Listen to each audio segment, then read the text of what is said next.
When James King showed up on My 600-Pound Life, he weighed over 700 pounds and couldn't get out of bed. His dad had to wash him using a bucket. It was tough to watch, not just because of how bad things were physically, but because James still had hope. He really thought this could be the thing that saved his life. That's what My 600-Pound Life is all about, people in the worst shape of their lives trying to make a comeback. The show follows folks dealing with extreme obesity as they work with Dr. Nowzaradan, a straight-talking surgeon in Houston. Some people do great and lose hundreds of pounds, but others, like James, struggle the whole way through. In this video, we'll look at 5 stories from the show that didn't have happy endings, and talk about why some journeys don't go the way we hope. Lisa Fleming's story on My 600-Pound Life was another that hit hard. When she joined the show, Lisa weighed over 700 pounds and was confined to her bed. The situation was so extreme that when paramedics came to move her for the trip to Houston, they found bugs living in the folds of her skin. It was a shocking and sad reminder of just how serious her condition had become. I get a chance to be a kid because he's so busy catering to me. Lisa didn't start gaining weight until later in life. She talked about how food became her comfort after the death of her mother and the stress of raising her children. Over time, her health got worse and worse, and she reached a point where she couldn't take care of herself at all. Like many others on the show, Lisa hoped that Dr. Now's program could help her get back on track. But the process didn't go smoothly. Lisa often pushed back against Dr. Now's advice and struggled to stick with the diet. She had a hard time following the plan, and her mental health issues made things even more complicated. In the end, she didn't make the progress needed to qualify for surgery. Not long after filming ended, Lisa passed away at the age of 50. Her daughter confirmed the news and said she had fought hard but just couldn't win the battle. Lisa's journey showed that wanting to change isn't always enough. You need structure, support, and the strength to face your past. Lisa's episode reminded viewers that behind every number on the scale is a real person with a painful story. And sometimes, even with cameras rolling and help available, it's just too late to turn things around. Before we go to the next one, I'm on a journey to 1,000 subscribers, so if you'd like to support me, hit that subscribe button. Robert Buchel's story was one of the most emotional episodes ever aired on My 600-Pound Life. When he joined the show, Robert weighed over 840 pounds, making him one of the heaviest people to ever appear on the series. Never getting up freely on my own. This is more of a leg problem, not me wanting to do this problem. Just stop with the excuse. Despite the challenges, he came in determined to change. At first, things looked promising. Robert lost over 100 pounds in the first month and pushed through the pain to stick with the program. But things took a turn after he had weight loss surgery. While his body was improving, his mental health began to spiral. Robert struggled with depression and had a long history of addiction to pain medication. After the surgery, he fell into a deep emotional low, especially when his supply of painkillers was cut off. Without them, he became overwhelmed, anxious, and angry. The emotional weight became just as heavy as the physical. Robert was staying in Houston with his fiancée, Catherine, who did everything she could to support him. But the emotional pressure wore on both of them. Robert eventually had a heart attack and passed away during filming. He was just 41 years old. His death was the first time a participant passed away while still filming the show. Viewers were heartbroken. Even Dr. Now showed signs of frustration and sadness, saying he believed Robert was on the right track. Robert's story is a reminder that losing weight isn't just about diet and surgery. Mental health plays a huge role, especially for those who've used food or drugs as a way to cope for years. Robert had the will to change, but the emotional battles he faced proved to be just too much. Kelly Mason was one of the most lovable and determined people to ever appear on My 600-Pound Life. From the moment she came on screen, she was honest, kind, and motivated to change her life. At the start of her episode, Kelly weighed around 730 pounds and was dealing with a long list of health problems: high blood pressure, diabetes, arthritis, heart issues, and more. Her doctor had already told her that she might not survive another year if she didn't do something fast. She moved from North Carolina to Houston to work with Dr. Now, and right away she started making progress. She followed the diet, lost weight steadily, and even started walking short distances on her own. Viewers connected with her because of her positive attitude and her willingness to take responsibility for her past choices. She talked about how food had been her comfort after dealing with childhood trauma and difficult relationships. Dr. Now was impressed with her progress, and it really looked like Kelly was turning things around.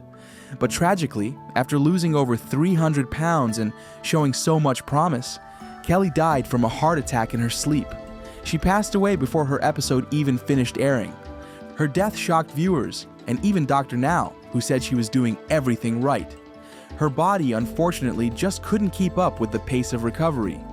Kelly's story is one of the saddest because she truly wanted to live and was doing all the right things. But her health had taken such a toll over the years that it was simply too late. Her episode still stands as a heartbreaking reminder that sometimes, even the strongest willpower can't undo years of damage. Gina Krasley's story was one of the most emotional and complex on My 600-Pound Life. When she appeared on the show, she weighed just under 600 pounds. She opened up about a rough childhood filled with bullying and abuse, and how food became the one thing that made her feel safe. Like many others on the show, Gina used eating as a way to cope with emotional pain. From the start, her journey was difficult. She lived at home with her wife and relied on others for basic things like getting out of bed or taking a shower.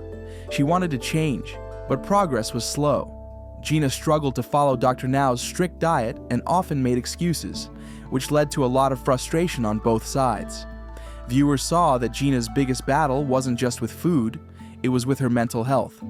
Despite some efforts to improve, Gina didn't lose much weight during the program.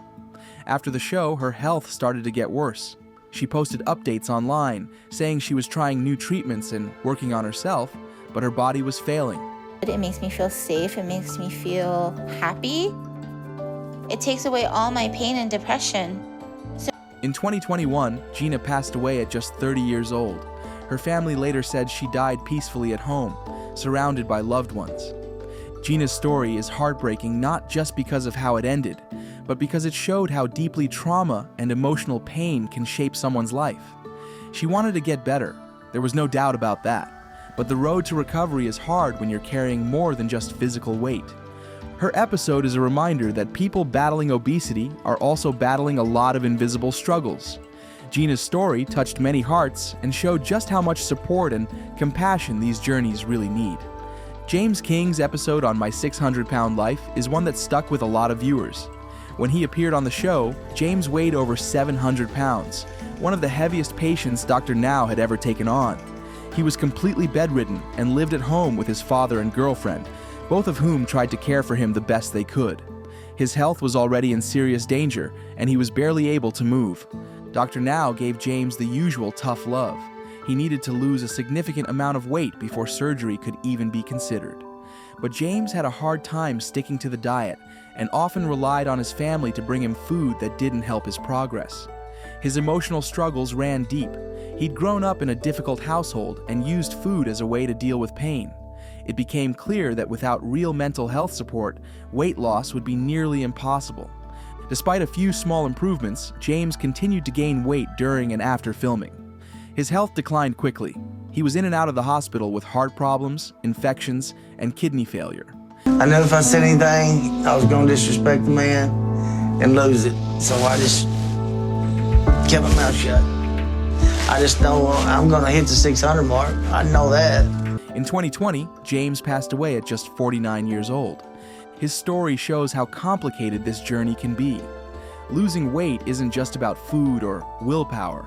For people like James, it's about facing years of trauma, breaking long-time habits, and having the right kind of support, physically and emotionally. Sadly, James never got the full help he needed, and his episode became one of the most heartbreaking in the show's history. When people think about weight loss, they often picture diet plans, workouts, or surgery. But for the people on My 600-Pound Life, the challenge goes way beyond that. For many of them, weight gain is tied to trauma, mental health struggles, and years of feeling hopeless. That's why losing weight isn't just about following a plan. It's about changing a lifetime of habits and healing from deep emotional wounds. One major factor that gets in the way is mental health. Many of the show's participants have dealt with things like abuse, neglect, depression, and anxiety. Food becomes a way to cope, and that coping mechanism can be hard to give up without therapy or emotional support. Some patients are never given enough help in this area, and it shows in their results. Another issue is physical health. People on the show often already have serious medical problems, heart disease, diabetes, infections, that make it harder to move or exercise. Even when they want to change, their bodies sometimes just can't keep up. There's also the problem of limited support. Some patients have family or partners who bring them unhealthy food or don't encourage them to stick with the program. In some cases, those relationships are toxic, making progress even harder. And finally, sticking to doctor. Now's strict plan isn't easy. His program is tough, and it takes real commitment. Without strong support systems and mental health resources, some patients just aren't ready. In the end, these stories remind us that obesity is a complex issue. It's not about laziness or lack of willpower. It's about pain, struggle, and the need for real help. And when that help isn't fully there, success can be out of reach. While my 600-pound life has helped raise awareness about obesity, it's also faced serious backlash over the years. Several former cast members and their families have spoken out against the show, saying they were mistreated or not given the support they were promised. Some families have filed lawsuits against the production company, Megalomedia, claiming that patients were pressured to keep filming even when they were in pain or mentally unwell. Others said they were left without proper aftercare once the cameras stopped rolling. In a few cases, people who had major surgeries said they weren't given the follow-up treatment they needed to stay healthy. Critics have also pointed out how the show can sometimes feel more like entertainment than real help. Emotional breakdowns, personal fights, and shocking health moments often take center stage, which some people say crosses a line. They argue the show should focus more on long-term care, not just dramatic moments. Even Dr. Now has been caught in the mix, with some patients blaming him for being too harsh, while others praise his honesty. In the end, the controversy shows that while My 600-Pound Life tells powerful stories, it may not always provide the full support its patients truly need. The stories of Gina Krasley, James King, Lisa Fleming, Robert Buchel, and Kelly Mason remind us that the path to recovery isn't easy. These weren't just reality TV moments. These were real people with real struggles. Some had strong starts but were held back by health problems, emotional pain, or lack of support. Others fought with everything they had but ran out of time. My 600-Pound Life has helped many people, but it's also shown how much more help is really needed. Weight loss isn't just about willpower. It's about healing, support, and having the right tools to move forward. If you made it this far, thank you for watching. If this video gave you a new perspective or made you feel something, please give it a like, hit that subscribe button, and leave a comment below. We'd love to hear your thoughts or your own story. Thanks again and take care.